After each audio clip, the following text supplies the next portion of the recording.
ஓம் சாய்ராம். என் பேர் ராஜலட்சுமிங்க. ஆனந்த சாய் கோயிலோட நிர்வாகி. இன்னைக்கு வந்து நம்ம கோயில்ல என்ன பூஜை நடக்குதுன்னு பாத்தீங்கன்னா, பாபாவோட மகா சமாதி ஃபங்க்ஷன் நடக்குதுங்க.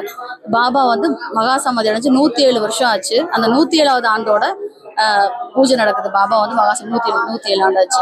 இதுல வந்து என்ன சிறப்புன்னு பாத்தீங்கன்னா, இன்னைக்கு வந்து சங்க அபிஷேகம் நடக்கும். 108 சங்க அபிஷேகம் நடக்கும். இந்த 108 சங்க அபிஷேகத்துல பக்தர்கள் எல்லாருமே கலந்துக்கிட்டு அவங்களே அவங்க கையால பாபாவுக்கு வந்து அபிஷேகம் பண்ணலாம்.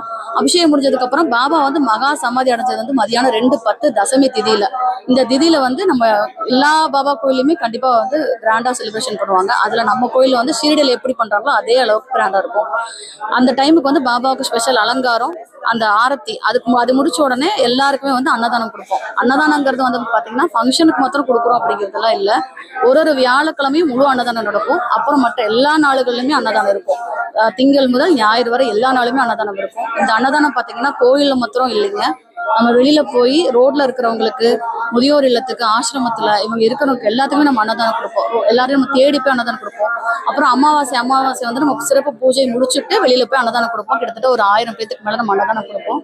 இது எல்லாருக்குமே தெரியும். ஆனந்த சாய் கோயில்னாலே அன்னதானங்கிறது எல்லாருக்குமே தெரிஞ்ச விஷயம். இது வந்து நீங்க மத்தவங்ககிட்ட நீங்க கேட்டு பாத்தீங்கன்னாலே தெரியும். அப்புறம் பாத்தீங்கன்னா பௌர்ணமி சத்யநாராயண பூஜை நடக்கும். சத்யநாராயண பூஜையில கலந்துக்கிட்டு நிறைய பேர் அவங்களோட குறைகளை வந்து தீர்த்துக்கிட்டாங்க. குழந்தை இல்லாதவங்களுக்கு குழந்தை பிறந்திருக்கு, வேலை இல்லாதவங்களுக்கு வேலை கிடைச்சிருக்கு, வீடு கட்டணும்னு நினைக்கிறவங்க வீடு கட்டுவாங்க, ஃபாரின் போகணும்னு நினைக்கிறவங்க ஃபாரின் போவாங்க.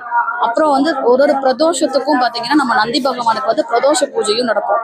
இதுல நம்ம கோயில் மிக முக்கியமான ஒரு சிறப்பு என்னன்னு பாத்தீங்கன்னா பாபாவோட துணிங்கிறது வந்து பாத்தீங்கன்னா பாபா வாழ்ந்துட்டு இருக்கிற காலத்திலேயே வந்து பாபா பத்த வச்ச நெருப்பு இன்னைக்கு வரைக்கும் அணையாம எரிஞ்சிட்டு இருக்கு. அங்க போய் நம்ம ஷிரடியில போய் நம்ம அந்த நெருப்பு எடுத்துட்டு வந்துதான் இங்க நம்ம பாபா துணியில வந்து நெருப்பு பத்த வச்சிருக்கோம். இன்னைக்கு வரைக்கும் 12 வருஷம் ஆச்சு நம்ம கோயில் ஆரம்பிச்சு. இந்த 12 வருஷமா அந்த நெருப்பு வந்து அணையாம நம்ம பார்த்துட்டு இப்போ வரைக்கும் நம்ம வந்து வச்சுட்டு இருக்கோம். இந்த துணியில வந்து பாத்தீங்கன்னா பக்தர்கள் எல்லாருமே அவங்க கையால தேங்காய் வந்து வாங்கி போடுவாங்க. அப்புறம் எல்லா பிரசாதமும் வாங்கி போடுவாங்க.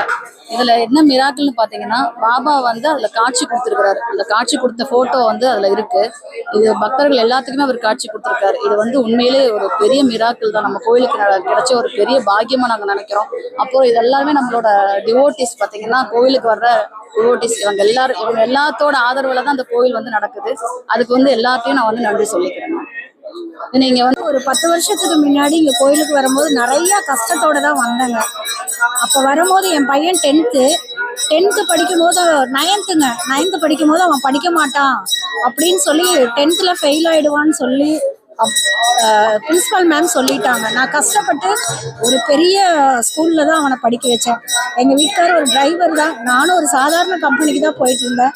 பையன் நல்லா படிக்கணுமேன்னு நான் வந்து அங்கே போய்